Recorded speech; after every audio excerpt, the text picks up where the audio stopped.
question was, what have you noticed in Indianapolis? What's special about this place? What have you noticed in the atmosphere? So, any of you want to share your observations? Since I've been here longest by 6 months, one of the things that you should know that my work in New York City is almost exclusively relegated to the after-school community because there's not support in the school system for new, fresh, and innovative ideas.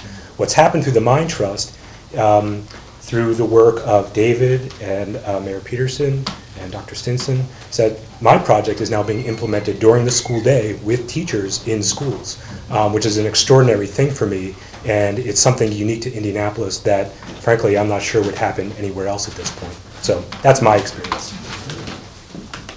Anyone else have any early observations, or is it too soon to tell? It has been very welcoming. Oh, very welcoming. Well, that's good. Well, and I would credit the Mind Trust. I mean, as we've been saying the last couple of days, we're not sure that one of our early expansion sites would have been Indianapolis if not for the Mind Trust. And I recently was given a docking system for my laptop, so you sort of plug your laptop in and it's plugged into all the wires, and I sort of feel like the Mind Trust is a bit of that, where it's this opportunity for us to be working on our projects and to come here and be networked from the beginning in a way that will really allow our initiatives to benefit this community. I have a couple of questions. One for Celine. When you made the statistic about how many teachers leave the profession, leave the inner city school, yeah. Do they leave the profession or do they go out to other school areas? A great number of them are leaving the profession. The majority leave the profession, although a number of them go to suburban schools. Okay. What we find with our teachers is that they have a passionate commitment to social justice, and their intent is to teach in urban schools, but oftentimes the working conditions are unsustainable, and so either they leave for other pursuits or they leave. My second question had to do with Abigail. When you do this process, are you the applicants? Are you dealing with just students from the Indianapolis school system, or are you open to taking students from applications from other satellite counties? Satellite counties as well. Okay, because I teach out in Shelby County. Yeah, we can talk. I'll give you the information. Okay, it's interesting because we hear so much about urban schools, and I know because most of you probably live here and work here, that's near and dear to your heart. But you would be surprised at how similar rural schools really are. I mean, our kids may not pack guns or some of the things we hear about in the news media, okay, petrifying people who live in the country, okay, but we have our own issues with drugs and early pregnancies. Shelby County was at one time tops in the state on female pregnancies at a very early age, you know, something to be proud of. Made the cover of Time magazine, didn't Yes. You know, and I think my school helps that average a lot. So we have similar issues that we need the arts, we need this as well. So please don't forget the country schools as well in your endeavor in the Mind Trust. So I'll share a question. Direct reflection on their environment. It's a great question. It's something that I've been grappling with since the very first comic book project class, which was in 2001, so several years ago now. As you know, when you started the comic book project, you didn't get any rules about what the content could be, because I don't believe that it's my position to say to you as a teacher, censor the kids, make sure their language is like this. That's a teacher's responsibility.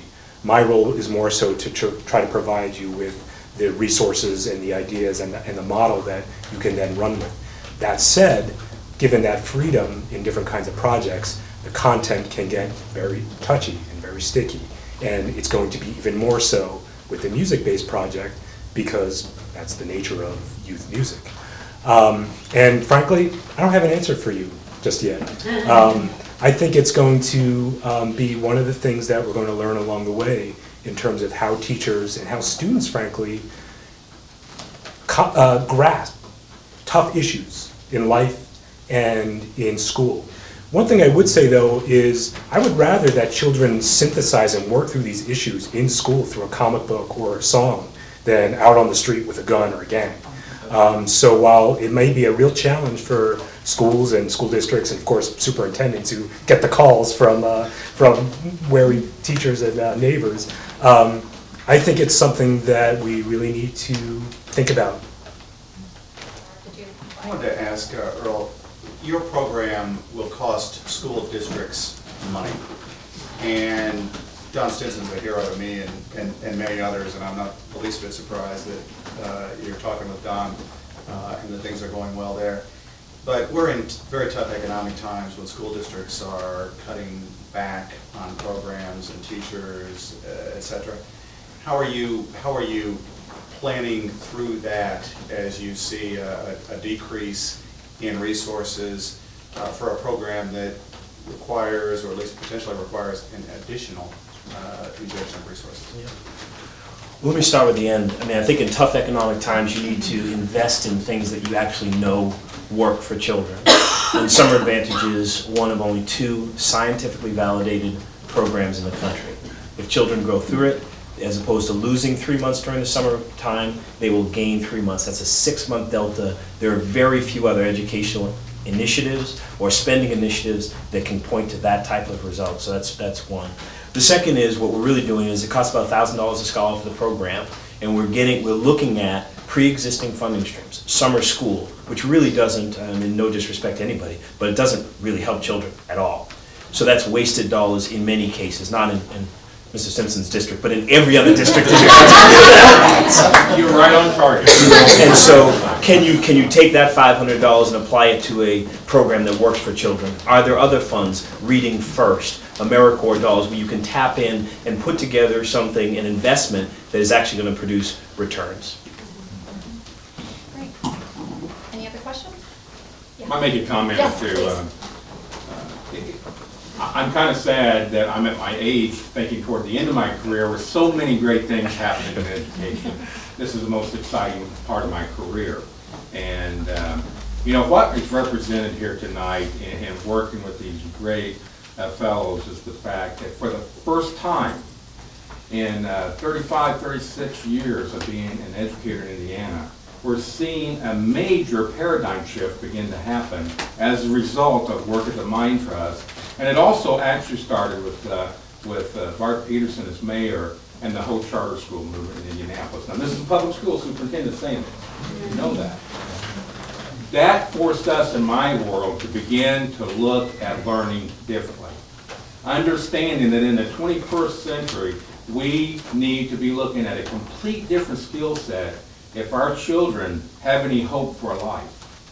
No longer are we preparing students for jobs at Ford Motor Company and GM and so forth.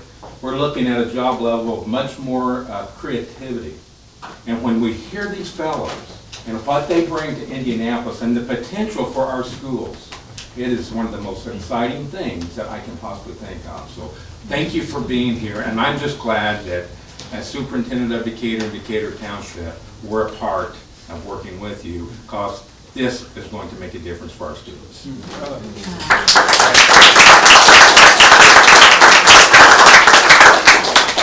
Well, with that, this sort of ends our formal program, but I hope that you'll continue the conversation a little bit here, and then as you move on, hopefully over to the Harrison Center to continue to enjoy First Fridays here on Delaware Street. And I hope that you'll think to come back next First Friday. We have a wonderful partnership next time with the Indiana Historical Society. We're republishing the book Peopling Indiana, and we're going to have a wonderful talk about immigration. So I hope you'll come and join us and be part of our First Friday program. And again, a round of applause for the Mind Trust for the great work it's doing in Indiana. And the fellows.